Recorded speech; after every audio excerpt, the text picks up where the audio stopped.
नमस्कार, जय हिंद। स्वागत है आप सभी का माझी सा एजुकेशन पर। स्टार्ट करते हैं लैब असिस्टेंट फिजिक्स की क्लास। और आज की क्लास सबसे ज़्यादा इम्पोर्टेंट होने वाली है। इस क्लास को आप अच्छे से समझना। इस क्लास में जो एक एक पॉइंट मैं जो बताऊंगा ना, उस पर अच्छे से गौर करना, क्योंकि ये सबसे बड़ा बेस तैयार करेगा आपके लिए केवीएल केसीएल नियम को आसान बनाने का। तो इसीलिए आज की क्लास बहुत ही ज़्यादा इम्पोर्टेंट है। अपन प्रतिरोध पढ़ चुके थे, आपको समझ में आ गया था कि प्रतिरोध क्या होता है, वो बातें क्लियर हो गई। अब प्रतिरोध से संबंधित एक ओम का नियम है। प्रतिरोध से संबंधित ओम का नियम। देखिए ओम का नियम क्या चीज है। पहले तो मैं आपको थोड़ा सा चीज बता दूं कि अपन ने बात की थी लास्ट क्लास में, जो अपन ने बात की थी वो अपने को मालूम पड़ा था कि सर जी, जो उच्च विभव होता है, उच्च विभव से निम्न विभव, प्लस से माइनस, उच्च विभव से निम्न विभव की ओर क्या होता है, धारा का प्रवाह होता है। धारा प्रवाह क्या होता है, उच्च विभव से निम्न विभव की ओर।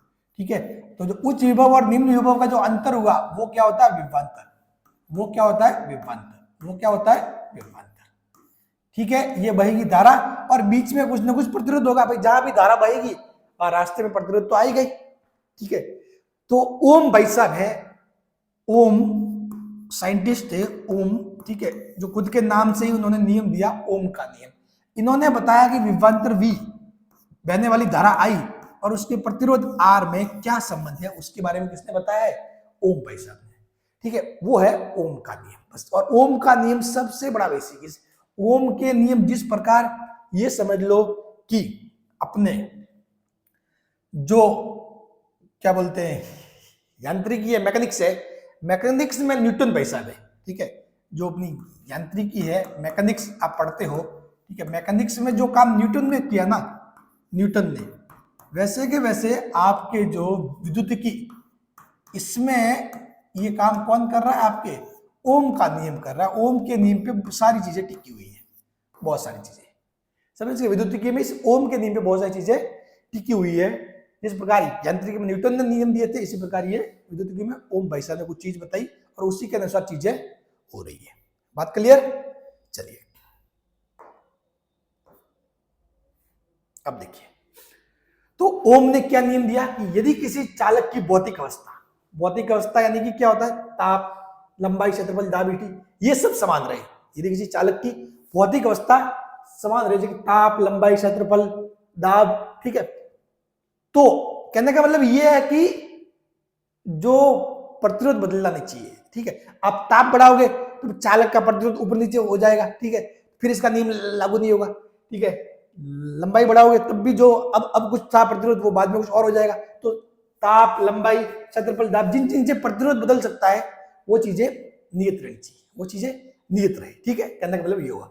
तो यदि किसी चालक की भौतिक अवस्था, ताप, दाब, क्षेत्रफल, दाब, ईटीसी समान रहे, भौतिक अवस्था में कोई भी बदलाव नहीं हो, तो उस चालक के सिरों पर उत्पन्न विभवांतर, उस चालक, कौन सा चालक है मेरे पास, ये चालक है, मान लीजिए ये चालक टुकड़ा हो गया, उस चालक के सिरों के ऊपर उत्पन्न विभवांतर तथा उसमें प्रवाहित होने वाली धारा का अनुपात, उस चालक के सिरों पर उत्पन्न विभवांतर तथा उसमें प्रवाहित होने वाली धारा का अनुपात उस चालक के प्रतिरोध के बराबर होता है।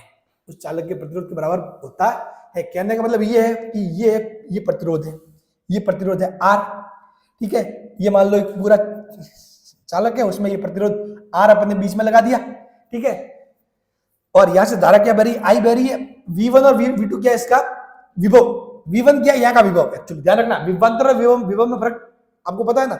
V1 क्या है, यहाँ का विभव, V2 इस पॉइंट का विभव। अगर इसको A पॉइंट बोलोगे, इसको यदि आप A पॉइंट बोलोगे, ठीक है, और इसको B पॉइंट बोलोगे, तो एक्चुअली में V1 यहाँ का विभव है, पॉइंट A का विभव है, V2 पॉइंट B का विभव है। बट V क्या है, V1 और V2 दोनों का डिफरेंस है, दोनों का क्या है, डिफरेंस है। बात क्लियर। ठीक है, अपने को सारी बातें अपनी विभवांतर के फॉर्म में होगी, देखो। ठीक है, तो जो विभवांतर कितना V है, धारा I बह रही है, तो जो प्रतिरोध होता है R, इन तीनों में संबंध होता है विभवांतर बटा धारा बराबर प्रतिरोध। विभवांतर बटा धारा बराबर प्रतिरोध। ठीक है, अतः V इक्वल टू, यहां से देखोगे, यहां से देखोगे तो V क्या हो जाएगा, V is equal to I R, V is equal to I R. बस ये ध्यान रखना, ये कभी भूलना मत, ये कभी मत भूलना मेरे वीरों, क्योंकि इसका जो शॉर्ट ट्रिक है वो भी क्या है, वीर ही है। याद रखने का तरीका भी क्या है, वीर। समझ गए, वीर। बात clear. V is equal to I R, V is equal to I R. Clear. इसको कभी मत भूलना, ठीक है, ये भूलना ही नहीं है। साइंस वाले हो तो ये आपको याद होना ही चाहिए, Veer, V is equal to I R. बात क्लियर। वोल्टेज बराबर धारा इंटू प्रतिरोध, ठीक है, धारा इंटू प्रतिरोध। बात क्लियर। तो यहां से क्या होगा, V समानुपाती I, V समानुपाती I के, तो कहने का मतलब ओम के नियम से ये भी बोल सकते हैं कि जो विभवांतर, उत्पन्न विभवांतर है उसमें प्रवाहित होने वाली धारा के समानुपाती होता है। अर्थात उत्पन्न विभवांतर उसमें प्रवाहित होने वाली धारा के समानुपाती होता है। ये जो लाइन लिखी है ना, इन लाइन को अपन अलग भाषा में लिखे तो अर्थात उत्पन्न विभवांतर, जो विभवांतर उत्पन्न हुआ उसमें प्रवाहित होने वाली धारा के समानुपाती होता है, उसमें प्रवाहित होने वाली धारा के समानुपाती होता है। बात क्लियर। चलिए आपको एक चीज दिखाता हूं, मैंने कहा था आपको प्रतिरोध दिखाऊंगा, प्रतिरोध दिखाऊंगा, वो दिखता कैसे वो मैं आपको दिखाता हूं एक बार।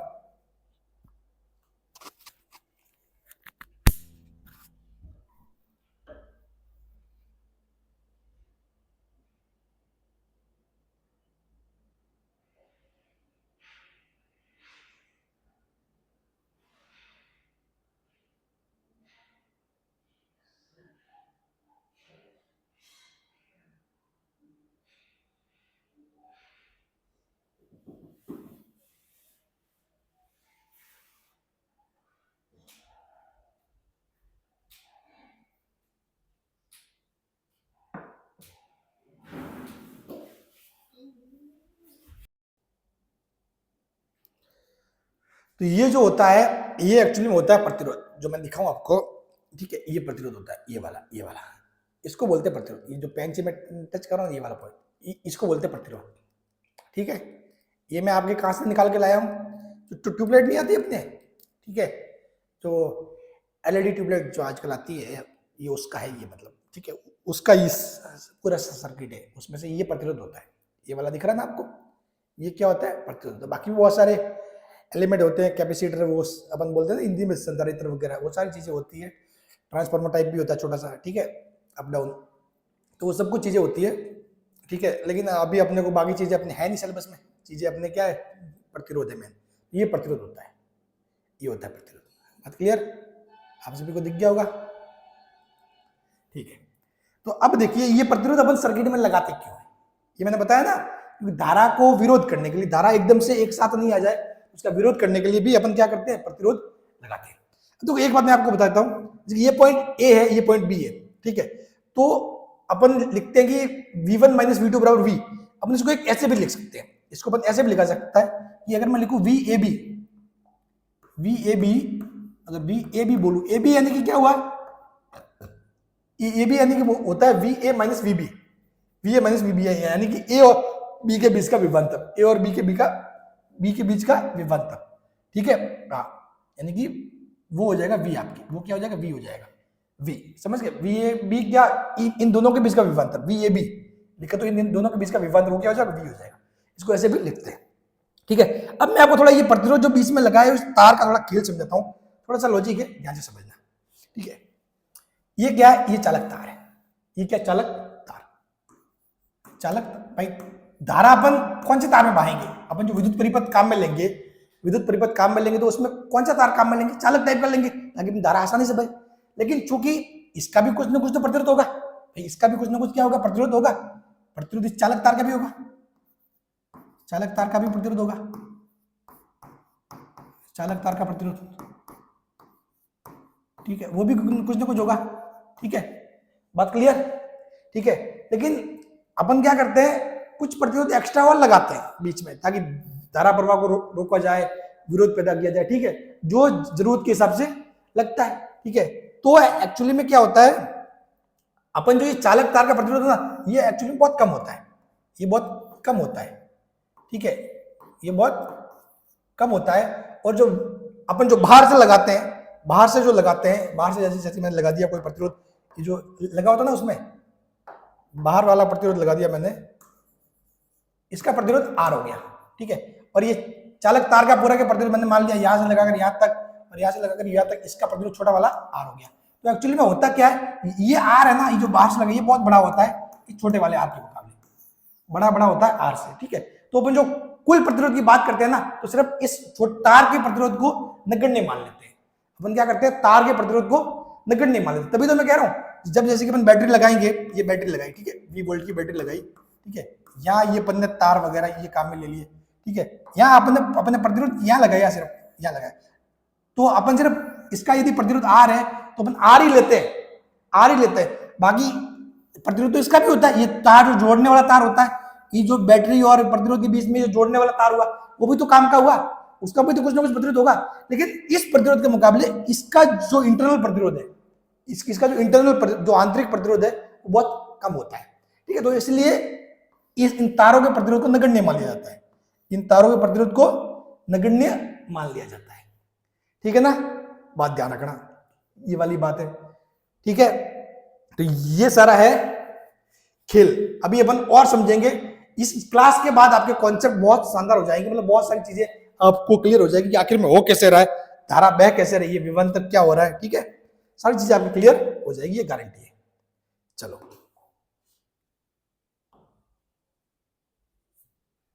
अब एक सवाल करते हैं थोड़ा सा कॉन्फिडेंस बूस्टअप करने के लिए। यदि किसी तार के सिरों पर उत्पन्न विभवांतर कितना 3 वोल्ट है, ये कह रहा है कि कोई तार है, ठीक है, ऐसा कोई तार बता दिया इसने,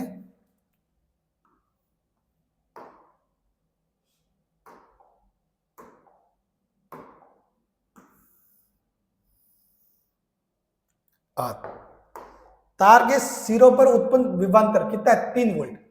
तार के सिरों पर, जैसे कि मान लो ये एक सिरा हो गया ए बिंदु, ये सिरा हो गया बी बिंदु, ठीक है, तो यहां का विभव क्या हो गया वी ए, यहां का विभव वी बी। अब इसने ये विभवांतर ही दे दिया वी ए बी, यानी कि V A minus V B कितना है 3 वोल्ट है, वोल्ट में होता है विभवांतर 3 वोल्ट है। तो तार का प्रतिरोध कितना 2, ये कह रहा है कि जो तार है ना पूरा यहां से लगाकर यहां तक, यहां से लगाकर यहां तक का इस तार का पूरा जो प्रतिरोध है, प्रतिरोध वो कितना 2 ओम है, प्रतिरोध कितना है 2 ओम है, प्रतिरोध कितना 2 ओम है। तो तार में प्रवाहित धारा का मान, तो आपको पता धारा क्या होती है, धारा बराबर क्या होती है विभवांतर बटा विभवांतर बटा प्रतिरोध, विभवांतर बटा प्रतिरोध, ये हुआ भाई। आपको पता है वीर वाला फॉर्मूला होता है, Veer V equal to I R, V equal to I R. आपको निकालना क्या आई है, तो आर को भाग में ले जाओ, V बटा आर हो जाएगा, ठीक है, तो ये वाली बात हो जाएगी। तो एक्चुअली में धारा बराबर विभवांतर बटा प्रतिरोध, विभवांतर कितना है, अब विभवांतर कितना है, विभवांतर है आपके 3 वोल्ट तथा तार का प्रतिरोध 2 वोल्ट, ठीक है, 1/5 एम्पियर, 1/5 एम्पियर क्या आ गया धारा, आई बराबर कितना आ गया 1/5 एम्पियर, ठीक है। और ये इसका तार का प्रतिरोध 2 ओम है, तार का प्रतिरोध 2 ओम है, ठीक है। तो ये देखो यहाँ पर अपने तार का प्रतिरोध कम, यहाँ पे कोई बाहर का प्रतिरोध लगा हुआ नहीं है, सिर्फ जो तार का जो प्रतिरोध है वो है, समझ गए। अगर मान लो अपन बाहर का प्रतिरोध यहाँ लगा देते हैं, ठीक है, बाहर का कोई प्रतिरोध जिसका प्रतिरोध बहुत ज्यादा होता, बहुत ज्यादा, जैसे कि मान लो कोई 1000 होता, ठीक है, यहाँ मान लो कोई प्रतिरोध अपन लगा देते हैं, इसका प्रतिरोध होता 1000 ओम, तो फिर 1000 ये प्लस 2, इस 1000 के मुकाबले इस 2 को नगण्य मान सकते थे, फिर अपन मानते कि यहाँ ये प्रतिरोध सरासर यही है, ठीक है ना, बात ऐसी है। तो अब अभी आपको तार का प्रतिरोध दिया हुआ था, 2 ओम में, तो अपने को 2 यही काम में लेना था, ठीक है। तो तार का जो प्रतिरोध यहां से लगाकर यहां तक का कितना था 2 ओम था, 2 ओम था, ठीक है। तो विभवांतर ये विभवांतर बटा ये कुल प्रतिरोध ये 2 ओम, तो 3/2 कितना है 1.5 एम्पियर, 1.5 एम्पियर। बात क्लियर, चलिए अगर यहां तक समझ में आ गया तो काम आसान हो जाएगा। अब देखो प्रतिरोधों का संयोजन। अब ये जो प्रतिरोध तो होते हैं, ठीक है, अपन ने जो परिपथ में लगाए भी है, यहाँ पर ये एक ही लगा हुआ है, ठीक है, यहाँ पर ये एक ही लगा हुआ है, और लगे होते मैं बताता चीजें।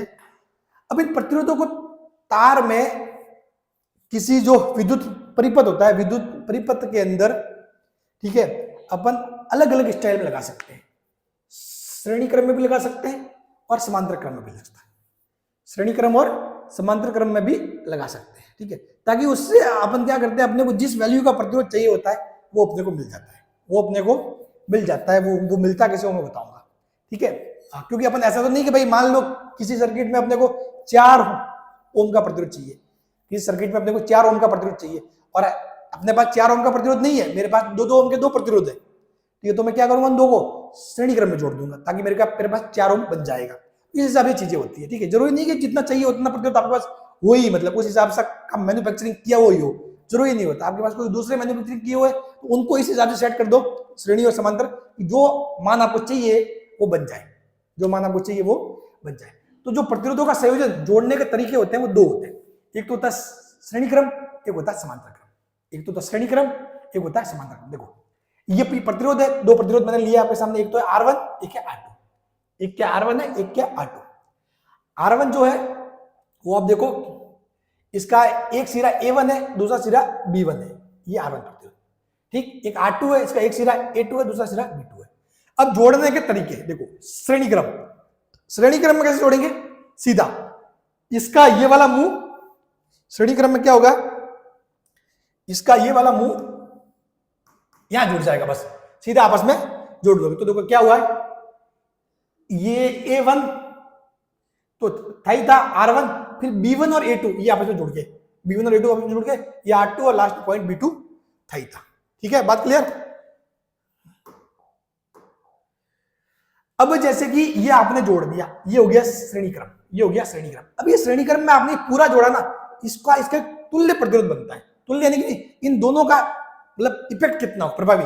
जैसे कि मान लो ये प्रतिरोध R1 है, ये प्रतिरोध R2 है, जैसे कि आप अगर बोले कि A1 और B1 के बीच का प्रतिरोध कितना है, वो तो R1 है, A2 और B2 के बीच का प्रतिरोध वो R2 है। इनको ये बोले कि इस पूरे के बीच का प्रतिरोध A1 से लगाकर B2 तक का प्रतिरोध क्या है, तो वो होगा R1 और R2 का तुल्य प्रतिरोध। क्या बोलोगे, योग नहीं बोलोगे, क्या बोलोगे, तुल्य प्रतिरोध। क्या बोलोगे, A1 और B2 के बीच का क्या होगा, तुल्य प्रतिरोध। और तुल्य प्रतिरोध निकालते कैसे, श्रेणी क्रम में होता है ना, श्रेणी क्रम में तुल्य प्रतिरोध के लिए फॉर्मूला होता है R तुल्य प्रतिरोध बराबर R1 प्लस R2, यानी दोनों को आपको जोड़ना है, श्रेणी क्रम में आपको सीधा जोड़ना है, सीधा, ठीक है। तो R बराबर क्या हो जाएगा, टोटल जो कुल प्रतिरोध इसका जो A1 और B2 के मध्य का है वो कुल हो जाएगा R1 प्लस R2, यानी कि R तुल्य प्रतिरोध क्या हो जाएगा, R1 प्लस R2।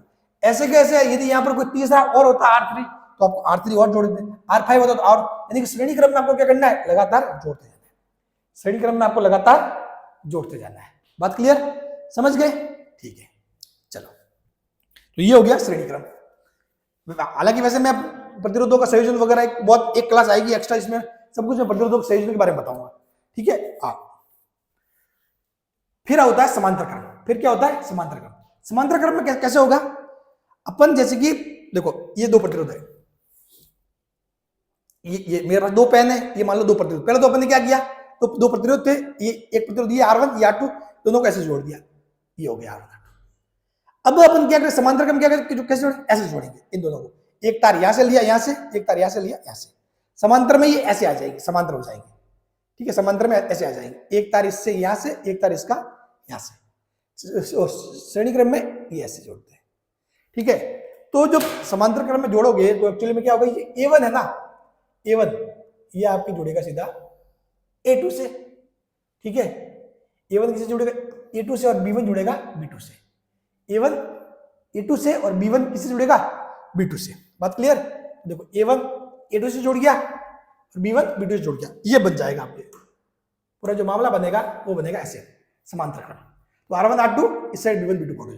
अब आपको पूछे कि A1 A2 या जो भी ये पॉइंट है और इन दोनों के बीच का तुल्य प्रतिरोध, इन दोनों के बीच का तुल्य प्रतिरोध माना अपने R है, ठीक है। इन दोनों के बीच का तुल्य प्रतिरोध है माना अपने कितना R है, ठीक है। ये भले इसको आप मान लो A1 A2 वाले पॉइंट है वो, A1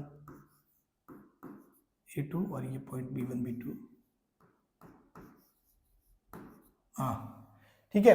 तो ये जो तुल्य प्रतिरोध है ये R है, तो इस R का फॉर्मूला क्या होगा, 1/R बराबर 1/R1 प्लस 1/R2, ये होता है फॉर्मूला, 1/R1 प्लस 1/R2।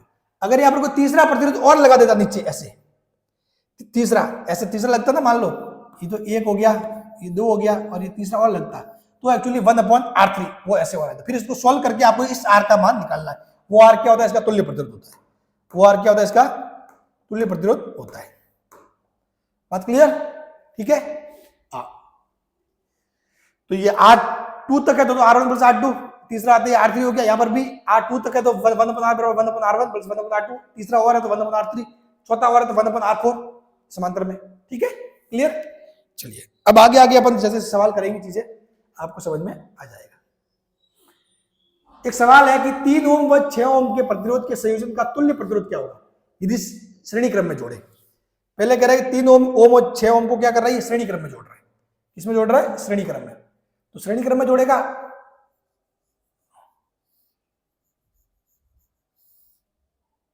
ये हो जाएगा 3 ओम, ये हो जाएगा 6 ओम। 3 ओम व 6 ओम के प्रतिरोध के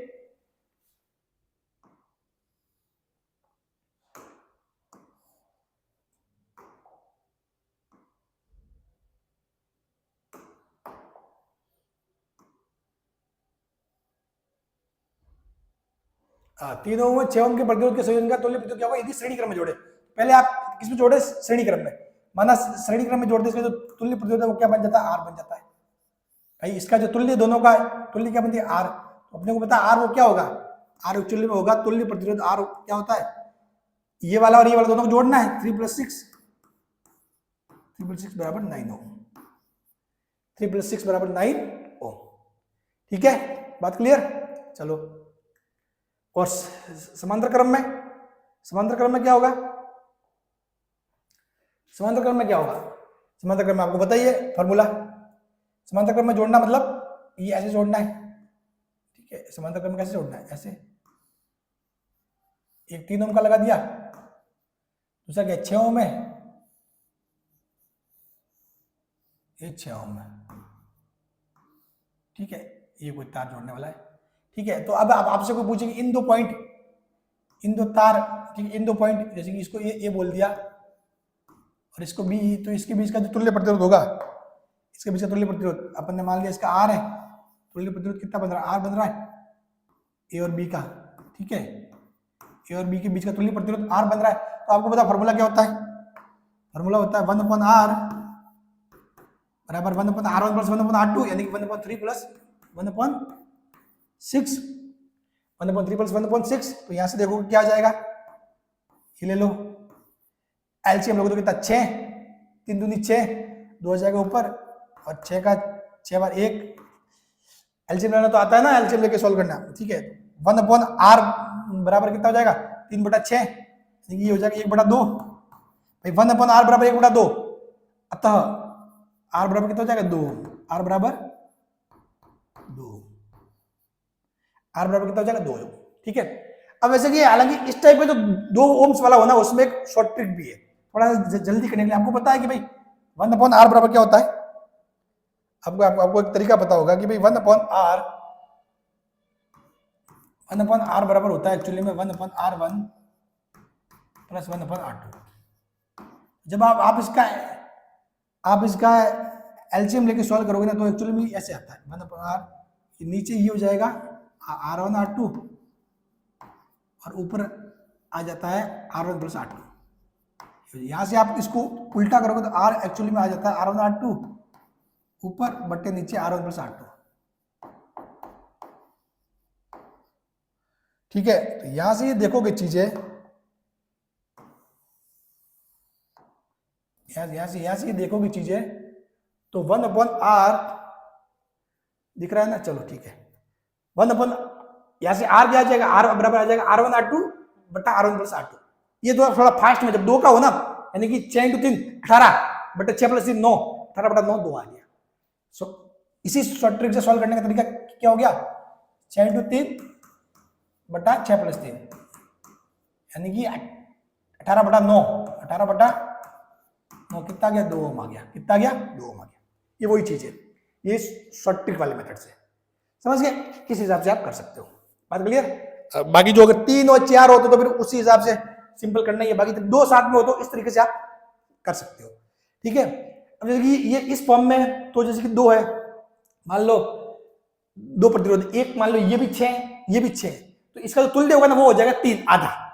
यदि समांतर में 2 समान समान रखे हुए ना तो उसका आधा हो जाता है। ठीक है, जब इस श्रेणी में दुगुने हो जाते हैं, जैसे कि मान लो यहाँ पर कहने का मतलब ये हुआ, ये आप है ना, ये देखो, ये चीज 1 2 ओम ये ले लो और 1 2 ओम ये ले लो, 2 ओम 2 ओम, तो 2 और 2 ओम जो सीरीज में लगाओगे श्रेणी क्रम में तो 4 ओम हो जाएगा। लेकिन वही 2 ओम किस में लगाओगे, समांतर क्रम में लगाओगे, समांतर क्रम में लगाओगे, ये 2 और ये 2, तो वो क्या बन जाएगा, इसका आधा 1 हो जाएगा। समझ गए, 2 और 2 का आधा 1 हो जाएगा समांतर में, जबकि सीरीज में वो 2 और 2 मिलके जुड़ जाएंगे, दुगुने हो जाएंगे। बात क्लियर? हाँ, ये चीज ध्यान रखना थोड़ा। ये क्या शॉर्ट ट्रिक होती है जो, ताकि अपने को आसानी से सवाल वगैरह फास्ट कर सके अपन। ठीक है, आपको बार बार ये कैलकुलेशन करने का काम नहीं, आपको दे दिया जैसे कि 3 और 3 दे दिया, ये 3 और ये नीचे वाला भी 3 दे दिया, तो इसका जो संयोजन होगा वो कितना होगा, 1.5 आधा। और ये 3 और 3 ये श्रेणी क्रम में जोड़ते तो 3 + 3 6, या 3 का आधा, एक साइड 3/2 कर दो, ये हुआ। ठीक है, हाँ भाई, ये फॉर्मूला कहां से आया, मान लो कि R1 बराबर मैं कर दूं R2 यहाँ पर, तो ये R1 बराबर R2 करोगे तो उस फॉर्मूले में आएगा आपके R1/2, R1/2 आ जाएगा। तो यानी कि कहने का मतलब, यदि समान समान प्रतिरोध है, ठीक है, और उनको समांतर में जोड़ रहे हो तो उसका आधा कर दो, वो उसका हो जाएगा तुल्य, वो हो जाएगा तुल्य। ठीक है, तो अब देखो यहां से एक बात समझ में आ गई कि अपन जो श्रेणी क्रम में जोड़ते हैं ना उसमें प्रतिरोध ज्यादा होता है, समांतर क्रम में प्रतिरोध कम होता है। और आपने देखा होगा अपने मतलब घर में जो बिजली के कनेक्शन है, सारी चीजें वो किसमें है, वो समांतर क्रम में होती है। जो घर में जो बिजली के कनेक्शन वगैरह सब कुछ चीजें किसमें होती है, समांतर क्रम में। अगर श्रेणी क्रम में होता तो फिर क्या होता, श्रेणी क्रम में तो लपड़ा, उल्टा प्रतिरोध भी ज्यादा होता, उल्टा प्रतिरोध भी ज्यादा होता। और मान लो कहीं से एक जगह से कुछ तार टूट गया या एक चीज फल्टी होगी तो सारी चीजें ठप हो जाएगी, सारी चीजें ठप हो जाएगी। ठीक है, और समांतर क्रम में क्या है, मान लो अगर एक फल्टी हो जाए, ये वाला फल्टी हो गया, मान लो ये वाला फल्टी हो गया, तो धारा कहां से निकल जाएगी, यहां से निकल जाएगी। समझ गए? तो मतलब जो फल्टी होगा उसी पे इफेक्ट पड़ेगा। समझ गए भाई? समांतर क्रम में जो अपने घर में जो इक्विपमेंट वगैरह लगा रहे हैं उसका फायदा क्या है, एक तो फायदा यही है कि प्रतिरोध कम है, समांतर क्रम में प्रतिरोध कम होता है, श्रेणी क्रम में प्रतिरोध ज्यादा होता है, समांतर क्रम में प्रतिरोध कम होता है। तो इसलिए अपन जो घर में जो इक्विपमेंट वगैरह जो भी चीजें लगी होती है वो किसमें होती है, सारा जो घर का जो बिजली का अपना जो सेटअप होता है वो किसमें होता है, समांतर क्रम में होता है। और दूसरा यही है कि भाई समांतर क्रम में आपका कोई भी एक चीज फेल हो जाती है, मान लो, तो मान लो आपका टीवी है, तो टीवी वाला जो है सर्किट है या वायर है वो फॉल्टी हो गया तो घर की बाकी चीजें फॉल्टी होगी, बाकी चीजें चालू रहेगी, वो टीवी वाला जो वायर है सिरा वो खराब हो जाएगा, बात अलग।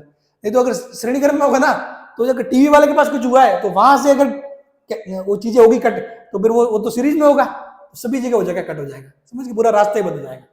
समझ के, कहने का मतलब ये होगा, सिंपल सी बात ये है। चलो, तो 3 ओम और 6 ओम के प्रतिरोध के संयोजन तुल्य प्रतिरोध क्या गया, ये आ गया 9 ओम और 2, 9 ओम और 2 ओम। ठीक, चलिए अब कुछ और बात करते हैं मस्त लॉजिकली, श्रेणी क्रम और समांतर क्रम। अब करते हैं इसका पोस्टमार्टम।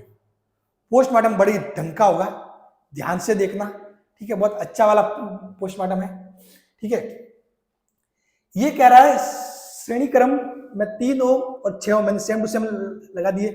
9 वोल्ट की मैंने क्या लगाई है, बैटरी लगाई है। 9 वोल्ट की क्या लगाई है, बैटरी लगाई है। ठीक, समांतर क्रम में लगा दिया 3 ओम और 6 ओम।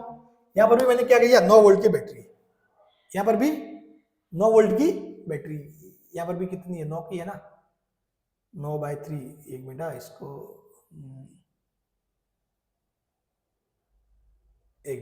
इसको देख लेते हैं। यहां पर मैंने बैटरी लिखी नहीं है सवाल में, कौन सी थी बैटरी। यहां पर भी बैटरी 9 वोल्ट की है। ठीक है, यहां पर भी बैटरी 9 वोल्ट की। ठीक, अब करते हैं इसके पूरे का पोस्टमार्टम करते हैं। अब इस पूरे का क्या करते हैं, पोस्टमार्टम करते हैं। ध्यान से देखना चीजें ध्यान से देखना, आपको सब कुछ क्लियरली अच्छे से समझ में आ जाएगा।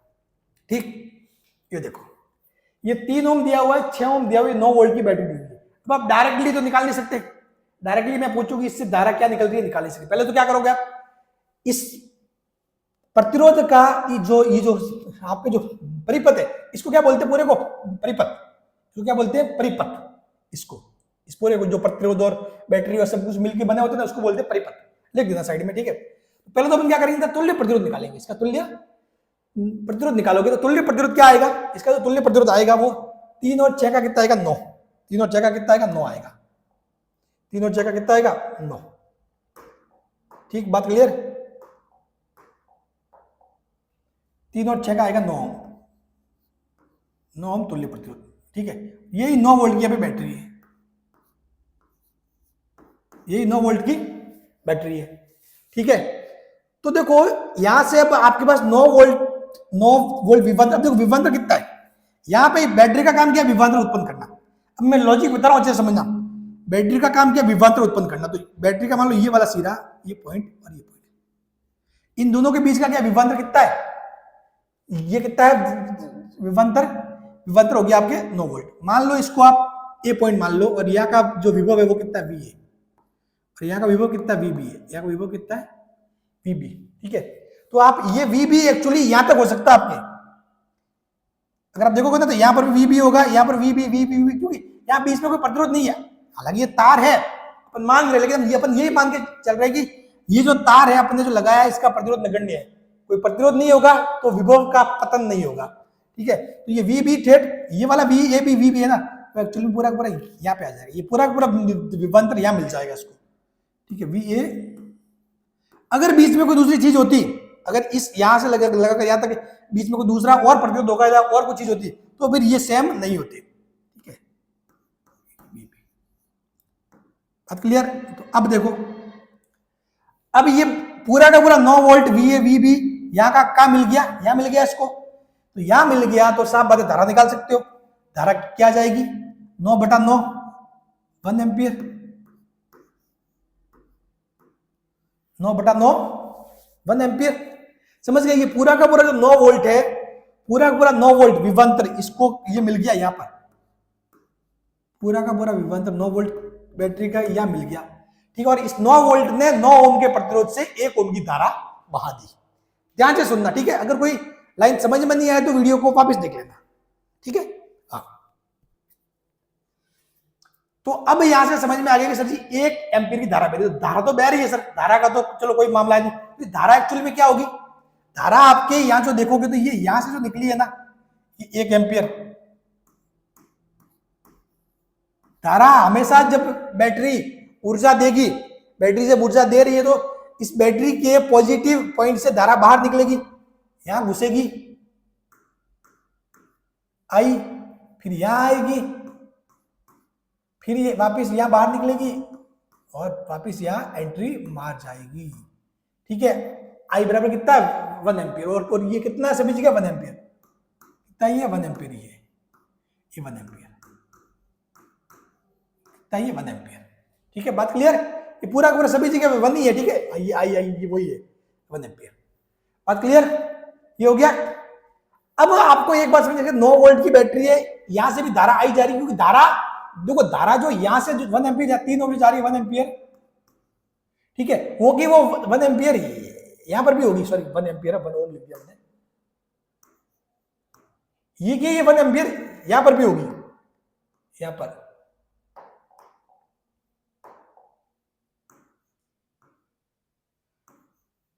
1 एम्पीयर, ये भी यानी कि 3 से जो, यानी कि विरोध जरूर हो रहा है इस धारा का, जो 3 में जो धारा जा रही है ना उसका विरोध जरूर हो रहा है, कम नहीं हो रही है, ठीक है।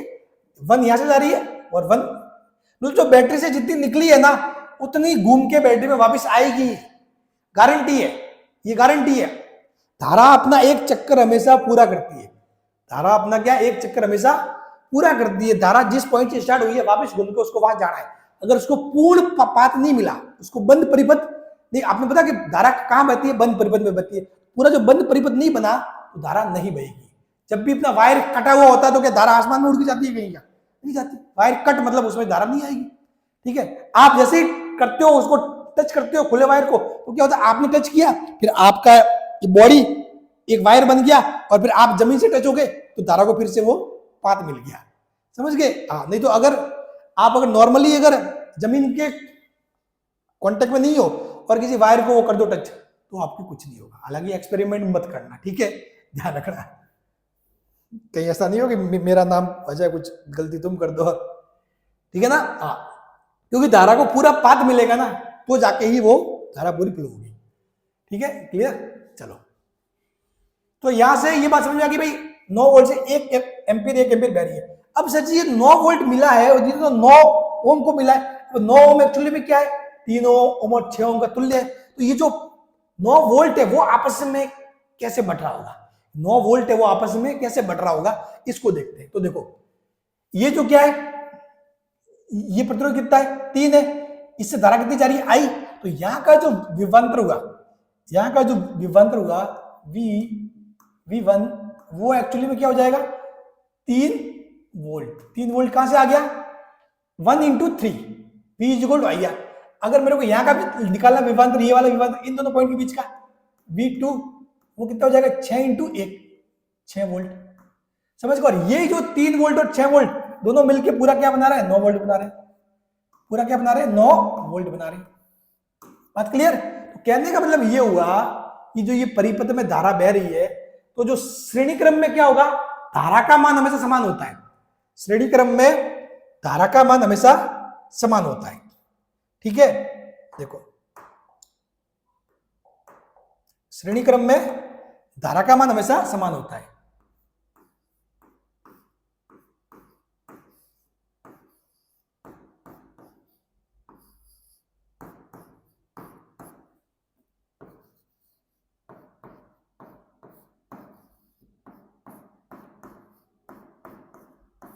मान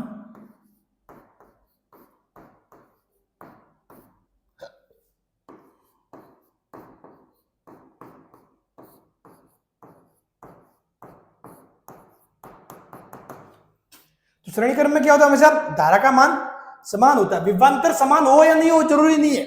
देखो इसका विभवांतर कितना है, 3 ओम का विभवांतर कितना, 3 वोल्ट है। 6 ओम का विभवांतर कितना है, 6 वोल्ट है। ठीक है, इन दोनों का विभवांतर तो क्या है, अलग अलग, लेकिन धारा सेम जा रही है। धारा इससे भी 1 एम्पीयर जा रही है, इससे भी 1 एम्पीयर जा रही है। समझ गए। तो श्रेणी क्रम में धारा का मान हमेशा समान रहता है। श्रेणी क्रम में धारा का मान हमेशा समान रहता है। बात क्लियर। ठीक है, विभवांतर समान हो भी सकता है और नहीं भी, गारंटी नहीं है, उसका जरूरी नहीं है। फिक्स बात क्या है कि ये तो होना ही है, श्रेणी क्रम में धारा का मान हमेशा समान रहता है। बात क्लियर। तो ये पूरा का पूरा पोस्टमार्टम हो गया, पूरा का पूरा पोस्टमार्टम हो गया आपके। ठीक है, अब पोस्टमार्टम करते हैं समांतर क्रम का।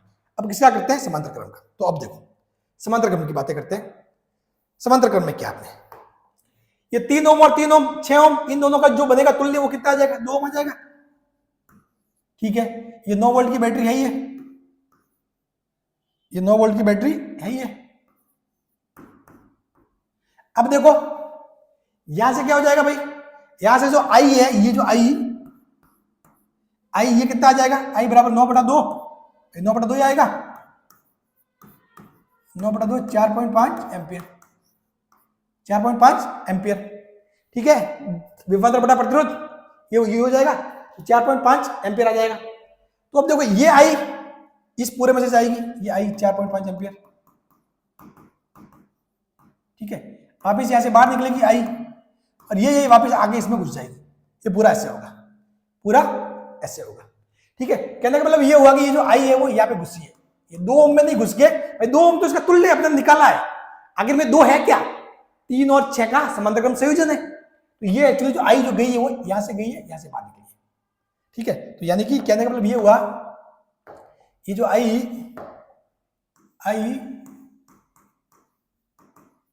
4.5 एम्पियर यहां से बाहर निकलेगी, यहां से घुसेगी, यहां से बाहर निकलेगी। अब ये यहां पे क्या होगा, ये 2 पार्ट में बट जाएगी। यहां आपके पास दो रास्ते, ये जो धारा आई है ना, इस धारा के पास 2 रास्ते हैं, यहां से भी जा सकती है, यहां से भी जा सकती है। लेकिन ऐसा नहीं होगा, ये किसी के साथ भेदभाव नहीं करेगी, किसी के साथ भेदभाव नहीं करेगी। जहां का प्रतिरोध ज्यादा वहां से जाएगी कम, जहां का प्रतिरोध कम वहां से जाएगी ज्यादा। सिंपल सी बात है। ठीक है, अब देखो मैं बात बताता हूं। अब जैसे कि ये धारा आई है, अभी धारा आपस में कैसे बटेगी, बांटेंगे कैसे सर जी। तो देखो ये पॉइंट मान लिया वी ए, यहाँ का विभवांतर वी ए है, सॉरी विभव, विभव ठीक है, वीबी, इन दोनों का बीच के विभवांतर वी ए माइनस वीबी कितना है, 9 वोल्ट है। वी ए माइनस वीबी कितना है, 9 वोल्ट। विभवांतर, बैटरी का काम क्या होता है, विभवांतर देना। वी ए माइनस वीबी कितना, 9 वोल्ट। अभी एक्चुअली ये जो वी ए है ना, ये वाला पॉइंट है, क्योंकि यहां से यहां तक का विभव क्या होगा, समान होगा। ये वी ए, ये जो पॉइंट क्या है, ये आपके वीबी। अब देखो, अब यहां से जो वी ए और वीबी के बीच का जो विभवांतर 9 वोल्ट, 9 वोल्ट पूरा का पूरा यहां आ जाएगा बीच में, ये पूरा का पूरा विभवांतर इनको मिल जाएगा। यानी कि जो ये जो 9 वोल्ट है वो इसको भी मिल रहा है, 3 को भी मिल रहा है और 6 को भी मिल रहा है, 3 को भी मिल रहा है और 6 को भी मिल रहा है, ठीक है ना। यहां से देखो, तो अब इस 3 ओम है और 9 वोल्ट है, तो धारा कितनी जाएगी, 9/3, 9 ये देखो यहां की जो धारा है I1, तो वो एक्चुअली कितनी हो जाएगी, 9/3 कितनी हो जाएगी, 3 एम्पियर। और जो यहां की देखोगे, यहां की धारा I2, अगर I2 मानोगे तो कितनी हो जाएगी, 9/6 प्रतिरोध है, कितना 1.5, 3/2, 1.5 एम्पियर। तो अब देखो, अब मामला समझा गया।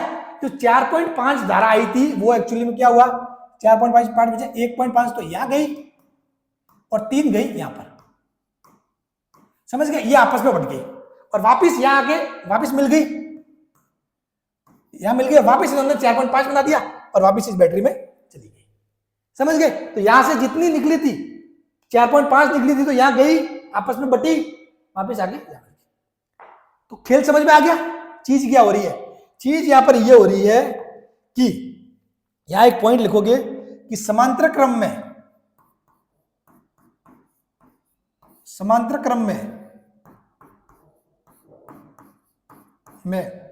विभवांतर का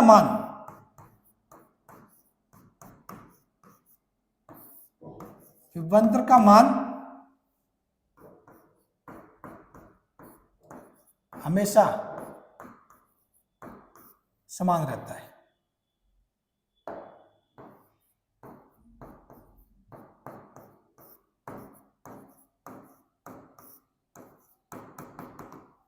समांतर क्रम में विभवांतर का मान हमेशा समान रहता है। देख लिया, समांतर क्रम में क्या होता है, विभवांतर का मान हमेशा समान रहता है। देख लो, ये चीज हो रही है। ये देखो, विभवांतर 9 वोल्ट है, बैटरी का ऐसे कैसे यहाँ पे आ गया, लेकिन धारा का मान क्या है, अलग अलग है। जरूरी नहीं कि हमेशा अलग अलग ही होगा, धारा का मान समान भी हो सकता है, अलग भी हो सकता है। ये डिपेंड करता है कि प्रतिरोध का मान क्या वगैरह, उन चीजों पर डिपेंड करता है, ठीक है। लेकिन समांतर क्रम में विभवांतर का मान हमेशा समान रहता है, ये बात फिक्स है। यहां विभवांतर 9 था, ये 3 ओम को भी 9 वोल्ट मिला, 6 ओम को भी 9 वोल्ट मिला, ठीक है। धारा इससे 3 एम्पीयर गई है, इससे 1.5 एम्पीयर गई है, ठीक है। जब यहां देखो, यहां श्रेणी क्रम में धारा का मान समान था, इन धारा दोनों को समान मिली थी, लेकिन विभवांतर अलग अलग था, एक को 3 वोल्ट मिला, एक को 6 वोल्ट मिला। ये पूरा पोस्टमार्टम है। ये समझ गए ना, केवीएल केसीएल कोई बड़ी बात नहीं है। ये इतना जो समझाया ना, अगर समझ में नहीं आया तो उस वीडियो को बिल्कुल वापस देखना पूरा, और 1 बाय 1 पॉइंट पेन हाथ में लेके बैठना कि कहां पर मैंने क्या किया है, ठीक है। और जो सारी जो चीजें समझाने लायक थी, सारे शब्द मैंने बोल दिए, सारे वर्ड मैंने आपको बोल दिए, और कोई भी चीज बाकी नहीं रहती है, और कोई भी चीज बाकी नहीं रहती है, ठीक है ना। तो सारे वर्ड मैंने आपको बता दिए, बात क्लियर। चलिए, अब मैं आपको फिर से, तो ये श्रेणी क्रम वाली बात हुई, तो मैं श्रेणी क्रम में फिर से एक बात बताता हूं। अब देखो होगा क्या एक्चुअली में, यहां अगर बात करें ना, तो श्रेणी क्रम में माना इसका जो तुल्य प्रतिरोध वो कितना हो जाएगा, आर हो जाएगा। तुल्य प्रतिरोध क्या हो जाएगा, इसका आर होगा, ठीक है। ये पूरी जो चीजें होगी ना, ये पूरी ऐसे होती है, R1 R2 R3, ये जो V है, ठीक है। तो इसका जो तुल्य प्रतिरोध एक्चुअली में बनेगा, तो वो आपको क्या बनेगा,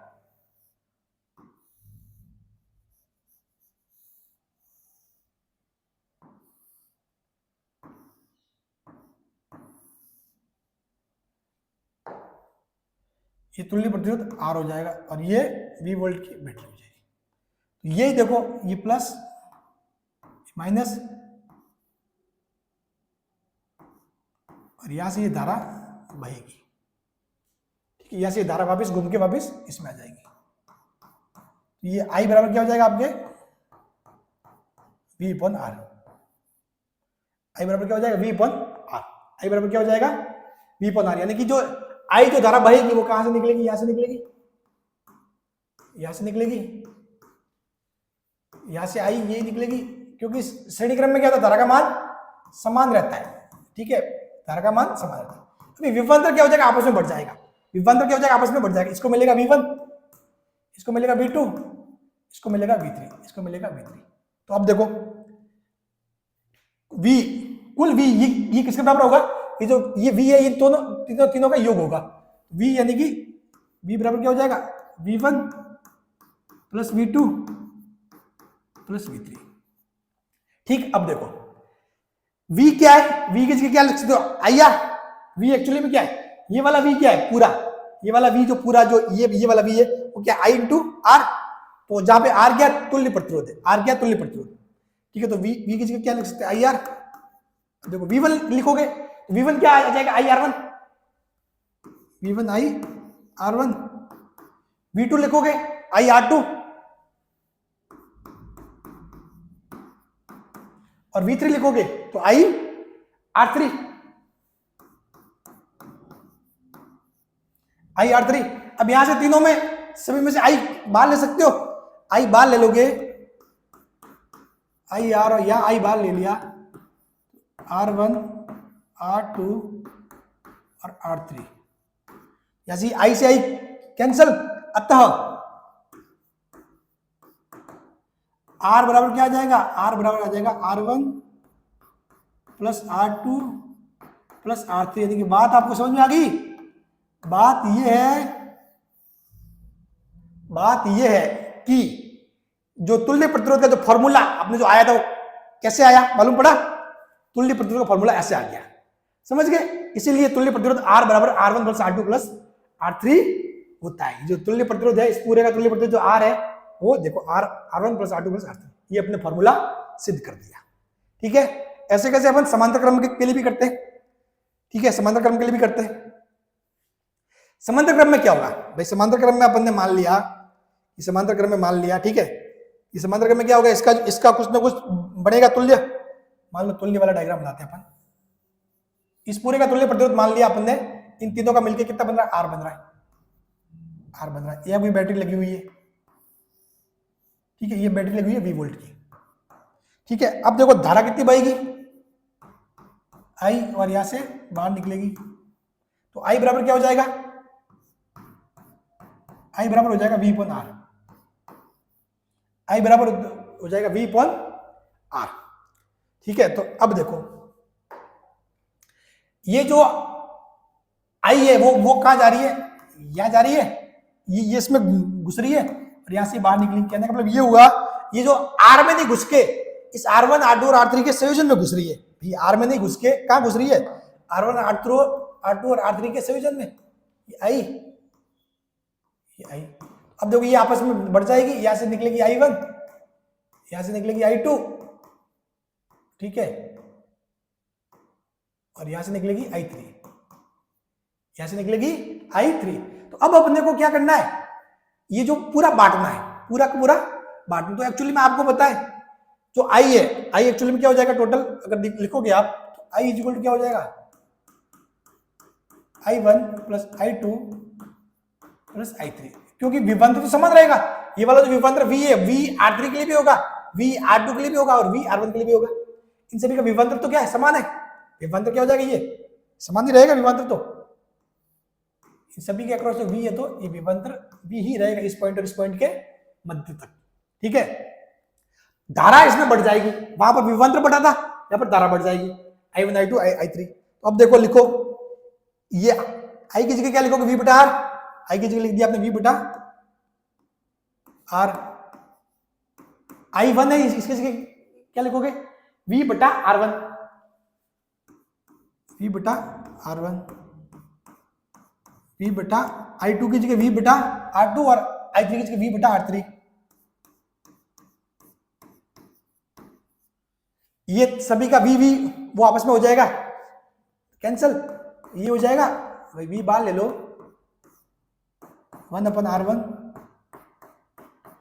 प्लस 1 अपन R2 प्लस 1 अपन R3, इन सभी को वो V से V कैंसल, तो अतः 1 अपन R बराबर 1/R1 plus 1/R2 plus 1/R3।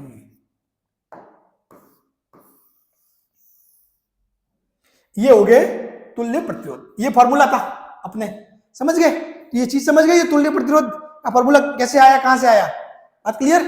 चलो ठीक है, ये बात आपको समझ में आ गई है।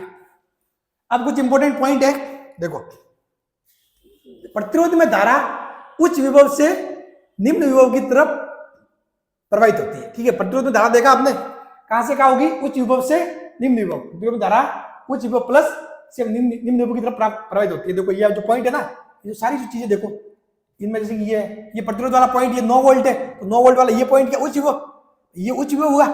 ये क्या, ये निम्न विभव होगा, ये P प्लस, ये वाला भी प्लस यहाँ तक, ये वाला माइनस है, तो ये वाला यहाँ तक माइनस। तो उच्च विभव से निम्न विभव की तरफ धारा प्रवाहित होती है। ठीक है, ये प्रतिरोध में। ठीक है, बैटरी के पॉजिटिव टर्मिनल से धारा बाहर निकलती है जब बैटरी ऊर्जा दे रही हो। जब बैटरी ऊर्जा दे रही होती है ना, ठीक है, जब बैटरी ऊर्जा दे रही होती है तब क्या होता है, बैटरी के पॉजिटिव जो होता है सिरा, उससे धारा बाहर निकलती है। ठीक है, जब बैटरी ऊर्जा दे रही हो, ऊर्जा दे रही हो नहीं कि बैटरी से ऊर्जा ली जा रही हो, ठीक, ऊर्जा खर्च हो रही हो। जब बैटरी ऊर्जा दे रही हो अर्थात डिस्चार्ज हो रही हो, तो पॉजिटिव टर्मिनल से धारा बाहर निकलती है, पॉजिटिव से धारा बाहर निकलती है।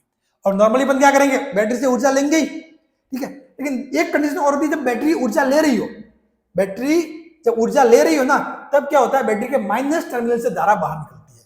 जब बैटरी ऊर्जा ले रही होती है ना, बैटरी ऊर्जा ले रही होती है, तब क्या होगा, उस केस में आपके धारा है वो ऐसे उल्टी बहेगी। ठीक है, ये प्लस और ये माइनस, समझ गए? नॉर्मली तो आपने क्या होगा भाई, अपन क्या करेंगे, बैटरी से ऊर्जा लेंगे, ठीक है, लेकिन अपन किसी, मान लो ये एक बैटरी छोटी है, ठीक है, एक बैटरी छोटी है, ठीक है, एक बैटरी बड़ी है, एक बैटरी छोटी है, एक बैटरी बड़ी है, फिर इन दोनों को परिपथ में लगा दिया। जैसे फॉर एग्जांपल मान लो ये प्रतिरोध हो गया, ये प्रतिरोध हो गया R, आपने कोई भी यहाँ पे बैटरी लगा दी, 3 वोल्ट की बैटरी लगा दी, ये क्या होगा, 3 वोल्ट से धारा पॉजिटिव सिरे से बाहर निकलेगी, घूम के वापस आ जाएगी। मान लो आपने कहीं बीच में उल्टी एक बैटरी लगा दी, ये 3 वोल्ट ऐसे है, आपने इसके उल्टा कोई ऐसे लगा दिया, ऐसे सामने। अब देखो ये आपने लगा दिया 30 वोल्ट, ये लगा दिया 30 वोल्ट, या फिर 3 वोल्ट से ज्यादा, मान लो 3 वोल्ट से ज्यादा 4 वोल्ट का लगा दिया, 4 वोल्ट का लगा दिया।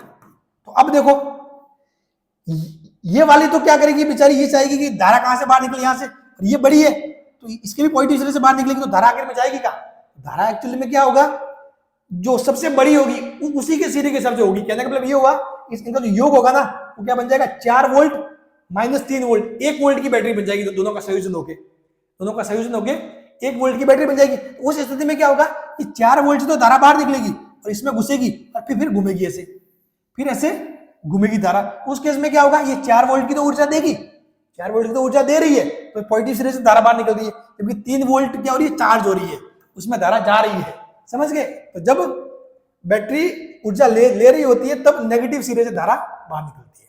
ठीक है, ये अपने सवाल में आगे आएगा, मैं बता दूंगा जब न्यूमेरिकल्स वगैरह होंगे ना, तो वहां इस टाइप को भी अपन ऐड करके समझ लेंगे।